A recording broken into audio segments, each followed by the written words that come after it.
Olá, seja bem-vindo ao canal Mundo Proativo. Este vídeo será dedicado a uma medicação bem interessante que ajuda muitas pessoas, a risperidona, um antagonista de serotonina e dopamina, um antipsicótico atípico ou de segunda geração e também um estabilizador de humor. Como percebemos pela nomenclatura de sua classificação, é uma medicação versátil que pode ser utilizada para diversas finalidades e somente um nome não conseguiria definir a sua grande utilidade.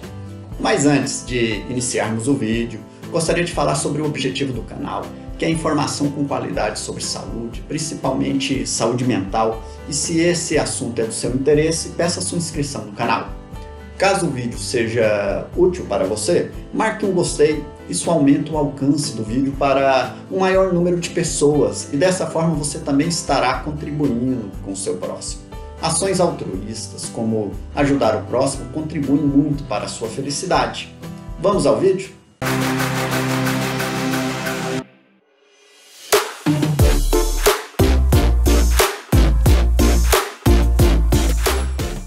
A risperidona, como já disse, é uma medicação versátil que tem utilidade para diversos transtornos mentais. E para entender melhor essa situação, temos que entender um pouco sobre o seu mecanismo de ação, comparando com o primeiro grupo de antipsicóticos utilizados, que são conhecidos como típicos ou de primeira geração, como o haloperidol, a clorpromazina, a levomepromazina. Estes possuem um forte bloqueio dos receptores de dopamina D2, mas não possui uma boa afinidade pelos receptores de serotonina 5-HT2A. Já a risperidona é um antagonista do receptor de serotonina 5-HT2A e dopamina D2, sendo o antagonismo de serotonina mais potente que o antagonismo de dopamina. Mas o que isso realmente significa em termos práticos?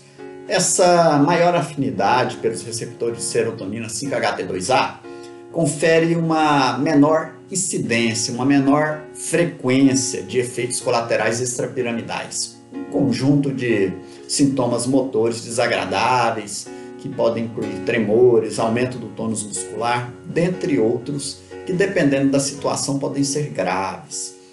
Esses efeitos ocorrem numa maior frequência com os antipsicóticos do primeiro grupo.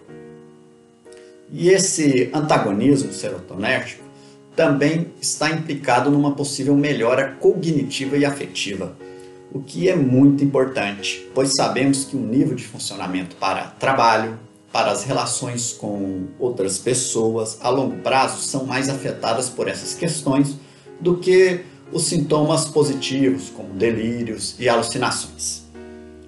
Aqui estamos falando de ciência e sempre quando entramos nesse tipo de assunto temos que fazer algumas ponderações, considerando o tratamento individual, o tratamento caso a caso. Em algumas pessoas não encontramos uma boa resposta com os antipsicóticos de segunda geração e que respondem muito bem aos mais antigos.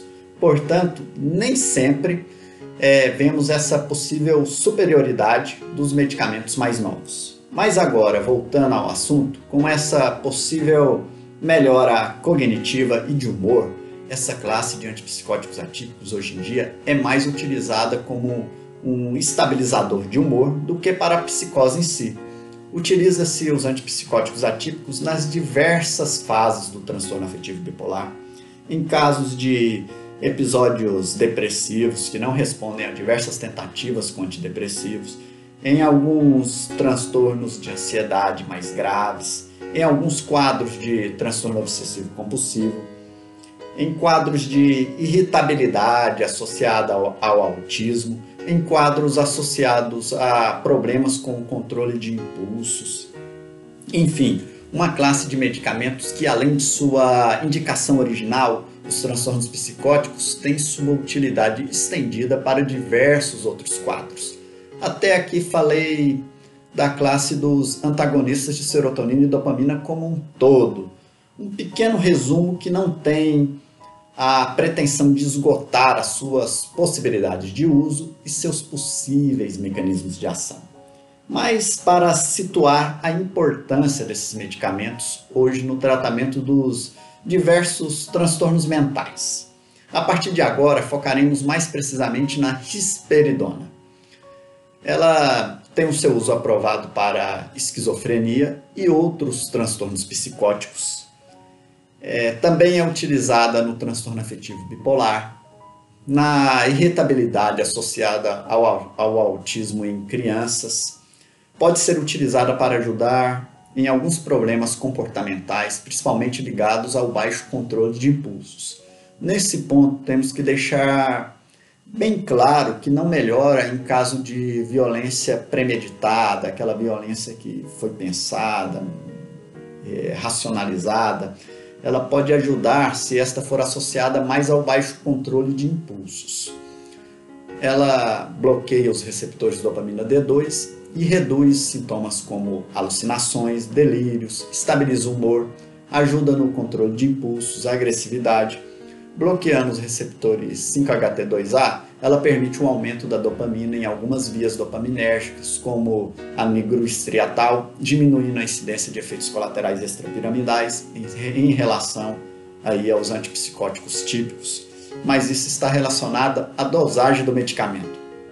Quando temos que aumentar a dose da risperidona, principalmente em níveis acima de 6 mg ao dia, esses sintomas extrapiramidais podem ocorrer. E o uso de outras medicações, como os anticolinérgicos, como o biperideno, podem ser necessárias para o controle desses efeitos colaterais ou mesmo a substituição da risperidona por outra medicação, caso seja um efeito inaceitável. Apesar desse bloqueio de serotonina liberar dopamina na via tuberoinfundibular, pode haver um aumento da prolactina, o que pode diminuir o desejo sexual, interferir no metabolismo ósseo, nos ciclos menstruais. Pode também haver ganho de peso, então é preciso estar atento, instituir uma boa educação alimentar, fazer atividade física de forma moderada, de forma regular. Tem-se que observar a glicemia de jejum, os níveis de colesterol e triglicerídeos. Pode haver um aumento do risco de diabetes mellitus e dislipidemia. Pode ocorrer sedação no início do tratamento, mas é um efeito que costuma diminuir com o tempo de uso da medicação. Devido ao bloqueio alfa-1 adrenérgico, pode ocorrer a hipotensão postural, principalmente no início do tratamento. Um efeito desagradável, quando o paciente muda a posição corporal rapidamente, por exemplo, está deitado e fica em pé sem sentar-se antes na cama, o organismo tem uma dificuldade para fazer a regulação da pressão arterial e o paciente pode sentir-se tonto ou até mesmo cair ao chão. Tem que tomar cuidado com a mudança brusca de posição corporal. Esse efeito ele pode ser mais acentuado quando o paciente já é mais idoso ou está em uso de medicamentos para aumento da pressão arterial. Nestes casos, é prudente um aumento da dose de uma forma mais gradual. Uma interação interessante é o bloqueio do receptor de serotonina 5-HT7 e o bloqueio alfa-2 adrenérgico, que hipoteticamente pode estar relacionado a um efeito antidepressivo. Falo hipótese porque não há uma comprovação científica ainda, mas esses bloqueios são mais intensos do que o bloqueio de dopamina D2 na risperidona. Acho que ficou claro pelos possíveis mecanismos de ação, tanto dos efeitos clínicos desejáveis como dos efeitos adversos. Deve-se pensar numa balança. De um lado, os efeitos desejados e do outro, os efeitos adversos, e avaliar de forma individualizada a dose e efetividade para cada pessoa. Assim como não há garantia que a medicação será efetiva, também não há garantia que os efeitos colaterais aparecerão. Tem que tê-los em mente e avaliar caso a caso. Por essa razão, é indispensável uma avaliação médica através de consulta. Uma medicação que pode ser excelente para uma determinada pessoa pode não ser boa para outra. Já falamos aqui as indicações, falamos sobre o mecanismo de ação, falamos sobre efeitos colaterais. Vamos falar sobre o seu metabolismo. A risperidona ela é metabolizada pelo fígado através de enzimas do citocromo P450, especificamente a 2D6. Ela tem um metabólito ativo que também é comercializado como um antipsicótico de segunda geração, a paliperidona.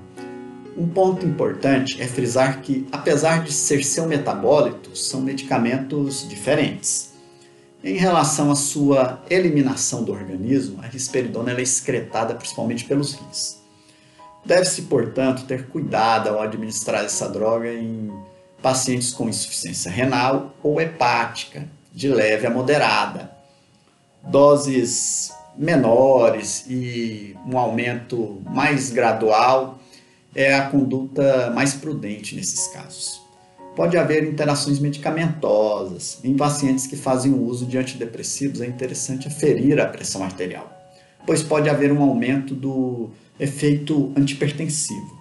É importante que o seu médico saiba que medicamentos de uso contínuo você já esteja utilizando, para estimar essas possíveis interações.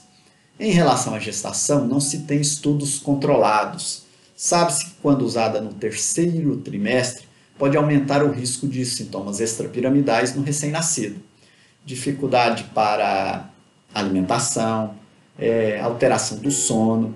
Ela deve ser evitada no primeiro trimestre, quando possível. E em caso de necessidade, é preferível como estabilizador de humor do que os anticonvulsivantes, como o ácido valproico, a carbamazepina. A conclusão é que deve ser avaliada caso a caso. Em relação à amamentação, em caso de necessidade de uso, talvez a opção mais segura seja o desmame, pois a substância é encontrada no leite materno. Em relação às crianças e adolescentes, é o antipsicótico mais utilizado, portanto, uma droga com bastante experiência de uso nessa fase de vida. Em relação aos idosos, é uma boa opção, mas geralmente com doses menores e aumentos mais graduais do que em adultos. Espero que esse vídeo tenha colocado um foco de luz sobre essa medicação. Espero que tenha sido útil para você. Peço que se inscreva no canal Mundo Proativo.